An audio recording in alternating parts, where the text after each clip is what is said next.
سلام برابر، چطورید؟ امیدوارم که روال باشید. آقا به جزیره کوچولوی من خوش اومدید. همونطور که میدونید من تو این جزیره قراره چیزایی که به نظرم باحاله و یا چیزایی که میتونم بهتون کمک کنم توشون رو باهاتون به اشتراک بذارم. امروز قراره یه پلیلیست جدید شروع کنیم به اسم پلیلیست آناتومی. تو این پلیلیست خب قرار درس آناتومی با هم دیگه شروع بکنیم و بخونیم. منابع ما برای این پلیلیست این کتاباست که خب سرفصلام با توجه به این کتابه، یعنی اینکه میایم باز فرضاً من میام مبحث استخوان رو تو این کتاب میخونم، خب بعد میام مبحث استخوان رو توی این یکی‌ها هم میخونم و اجماع این دانش ها رو میریزیم رو دایره و با هم دیگه میخونیم. ولی خب سرفصلمون با توجه به اینه چون یکی از کتابای مرجعه برای بچه علوم ورزشی. خب فصل اول هم شامل تعریف و مفاهیم پایه است که امروز قراره با هم کارش کنیم. یه سری اصطلاحاته که قراره با هم یاد بگیریم، اصطلاحات پایه است و نیازش داریم برای فصول بعدی و همچنین برای درس حرکت شناسی. خب بزنید بریم. آقا اولین چیزی که باید یاد بگیریم ایستادن یا معمولی یا آناتومیکیه. شخصی که آناتومی کار میکنه، آناتومی در اصطلاح کالبد شناسی هم بهش میگن.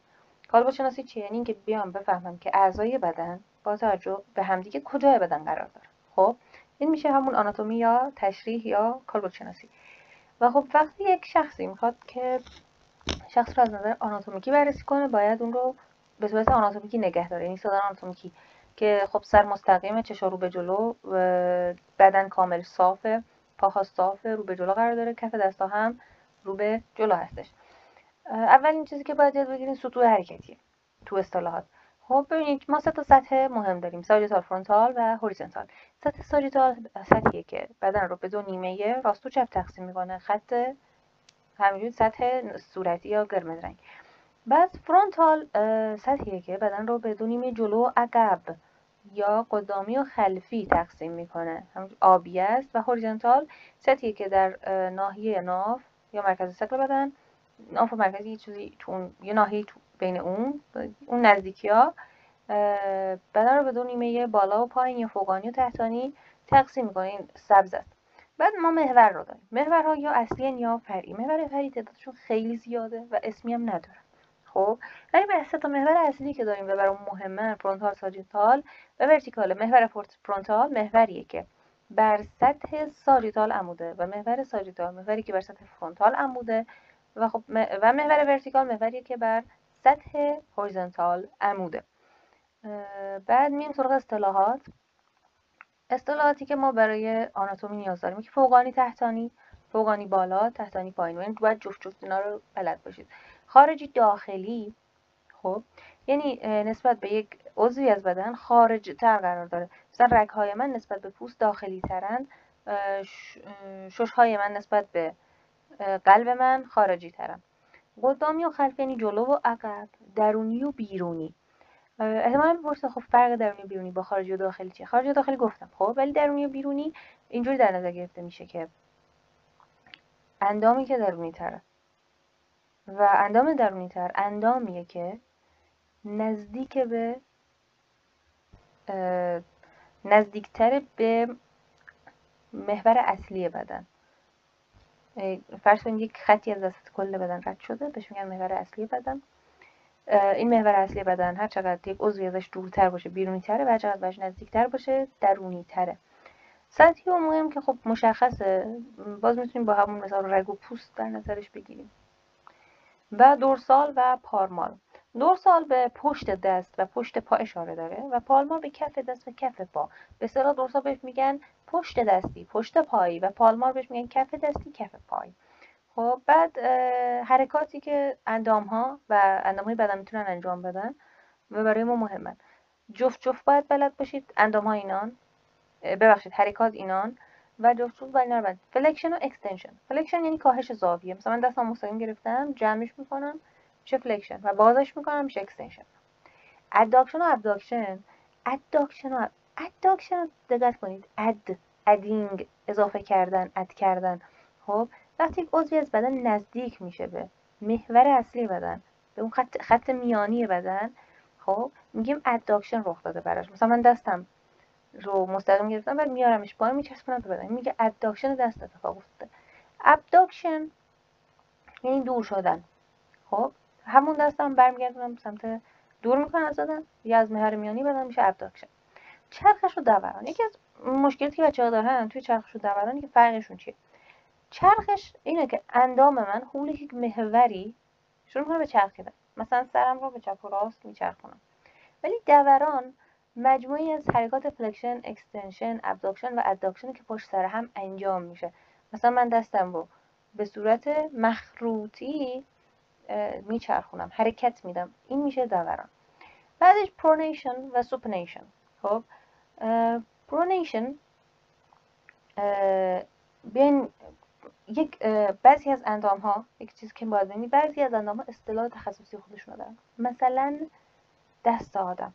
خب اگه دست آدم به سمت داخل بچرخه بهش میگن پرونیشن و به سمت خارج بچرخه بهش میگن سوپنیشن. حالا این چجوری یادمون بمونه؟ پرونیشن وقتی اتفاق میفته این دست به سمت، دست رو بگیرین جلوتون، وقتی دست من به سمت داخل میچرخه دست من یه حالت میگیره انگار مثلا روی سر یکیه و فکر کن میزنین تو سری که میگی برو بچه پر رو. خب این حالتی که پرونیشن اتفاق میفته. وقتی دست من به سمت خارج میچرخه یا سوپنیشن اتفاق میفته، دستم شکل حالت کاسه میگیره به خودش و انگار مثلا میگم سوپ بدین به من، سوپنیشن، سوپ بدین به من. خب بعدی پروترکشن و ریترکشن. پروترکشن یعنی جلو اومدن عضوی از بدن، مثلا سرمو میارم جلو میشه. ریترکشن یعنی برگشتنش، یعنی به سمت عقب حرکت میکنه. حالا پروترکشن این دوتا رو با هم حفظ میکنی شما، پروترکشن و ریترکشن. خب و پروترکشن بگیم پروترک مشابه کلمه پروتکت، یعنی محافظت کردن. و خب وقتی ما از یه چیزی میخوام محافظت کنیم باید بهش توجه کنیم، درسته؟ و خب وقتی من سرم رو میارم جلو که به چیزی توجه کنم. و خب ریترکشن هم خب برگشتشه دیگه. اینورژن و ایورژن. فکر کنید پاهاتون رو قرار دادید کنار هم دیگه. خب اینورژن زمانی اتفاق میفته که من کف پاهام رو به هم قرار بدم، پاهامو کج کنم و رو به هم کف پاهامو قرار بدم. ایورژن هم برعکسشه، کف پاها رو به این ور اون ور، یعنی رو به هم میزنن، با هم قهرن. بعدی الیویشن و دپرشنه. خب شونه، حرکت شونه است. این زمانی که شونه رو میدی بالا، کلا بالا رفتنش میشه الیویشن و پایین اومدن میشه دپرشن. اینجوری در نظر بگیرید که خب دپرشن، دپرس، ناراحت، شونه پایین افتاده. خب یه چند تا اصطلاح هست که روی حرکات میاد. مثلا هایپر. خب هایپر فلکشن، هایپر اکستنشن، هایپر اداکشن، هایپر اداکشن.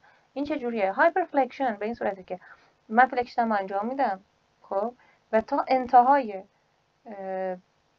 دامنه حرکتی میبرم عضوم رو، بعد سعی میکنم بیشتر ببرمش. خب این میشه هایپر. هایپر یعنی زیاد، خیلی زیاد. خب هایپر فلکشن، هایپر اکستنشن. مثلا هایپر اداکشن یعنی اد کردن زیاد، این بیشتر از دامنه حرکتی ببرم جلو عضو بدن رو. بعدی هوریزونتال یعنی افقی. یعنی چی؟ هوریزونتال یعنی افقی. مثلا هوریزونتال اداکشن به صورت افقی دستم رو میارم نزدیک میکنم به محور میانی بدن. دیاگونال یعنی مورب. مثلا دیاگونال اداکشن به صورت مورب دستم رو حرکت میدم. بعدی اکسترنال و اینترناله. خب اکسترنال یعنی خارجی و اینترنال یعنی داخلی. خب و وقتی من مثلا یک عضوی از بدنم حرکتش اکسترناله یعنی نزدیک میشه به سطح به محور میانی، وقتی اینترنال اکسترنال دور میشه از محور میانی و اینترنال نزدیک میشه به محور میانی. بعدش هم داونورد و اپورد. داونورد یعنی خب پایین میاد، اپورد یعنی بالا میره. مثلا همون داونورد روتیشن، چرخش پایینی، اپورد روتیشن، چرخش بالایی به این صورت.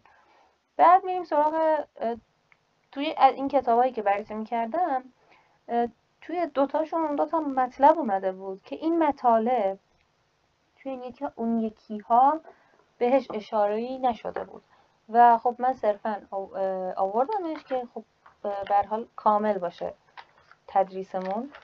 یکیش توی یکی از کتابا ناهمواری‌های سطوح استخوان‌ها رو اومده بود بررسی کرده بود که خب ما در طول درس آناتومی قطعاً به این ناهمواری‌ها خواهیم خورد و بررسیشون هم خواهیم کرد. ولی خب توی کتاب‌های دیگه اینجور نبود به صورت دسته‌بندی بیارتشون توی فصل، بلکه همونجور در طول توضیح مطلب مثلا در مورد استخوان که اومده درس داد میگه مثلا فلان برآمدگی هم داره، فلان فرو رفتگی هم داره فلان استخوان. من خودم دیگه چند تا مثالم بزنم دیگه. این ناهمواری‌ها یا برآمدگی یا فرو رفتگی. خب بعد این برآمدگی‌ها میتونه شامل خشونت، برجستگی، خط، قرقره، تکمه، برآمدگی، لقمه خار، برجستگی ستیق و زائده باشه. و فرو رفتگی ها میتونه شامل شکاف، ناودان، سوراخ، مجرا، حفره، غار، بریدگی، اثر اینا باشه که خب حالا در طول خوندن آناتومی مثلا تو فصل استخوان همه اینا رو کامل بررسی خواهیم کرد. بعدیش خب حفرات بدن که توی دیگه از کتاب بهش اشاره شده بود، گفته بود که بدن به چند حفره تقسیم میشه، در به 4 حفره تقسیم میشه چون مهره زیر مجموعه جمجمه‌ای گفته بود هست، سینه و شکمی و لگنی و جمجمه‌ای و مهره‌ای. خب سینه مثلا میدونیم که شش و قلب و اینا توش هست، شکمی دستگاه گوارش و اینا توش هست، لگنی تو ناحیه لگنه. حفراتی از بدن هستن که یک سری از اعما و احشار رو در خودشون جای دادن. این میشه حفرات بدن. خلاصه که این مبحثمون تمام شد. امیدوارم که به دردتون خورده باشه و لذت برده باشید. اگه پیشنهادی، انتقادی، چیزی دارید توی کامنت ها حتما بگید.